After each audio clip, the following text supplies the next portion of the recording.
friends, I'm Christina Vida, the Elise H. Wright Curator of General Collections. Thanks for joining me on another Sunday Kickback with the Curator, coming to you from the house I grew up in.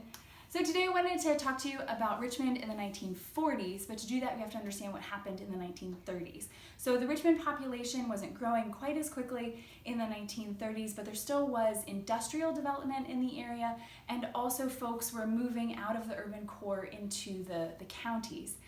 There was also significant investment by the city of Richmond and the federal government to deepen and widen the James River and construct the deepwater terminal south of town. So in the late 30s, the city files 2 court cases to annex portions of Henrico and Chesterfield County. From Henrico County, they take Windsor Farms, the neighborhood west of town.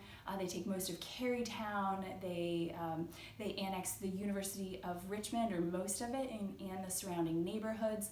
To the north, they take Bellevue, Bryan Park, portions of Fairfield, and then they also annex the last of the Fulton and Montrose neighborhoods.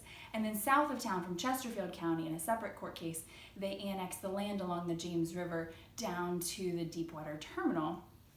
They were looking for increased property tax revenues and, of course, immediate access to that shipping port. Now the court case takes a while to work its way through, but in the end the judges do deem it expedient and necessary for the city of Richmond to have control of this property, and it becomes official in 1942.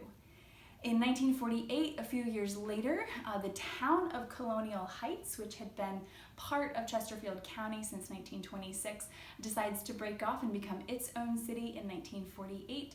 And so Colonial Heights becomes its own separate entity in the late 40s, with a few annexations in the 50s also from Chesterfield County. So next week, I hope you'll join me for a live Kickback with the Curator. I'll answer your questions, and then we'll wrap up the series with a look at Richmond's last and most contentious annexation. Until then, take care.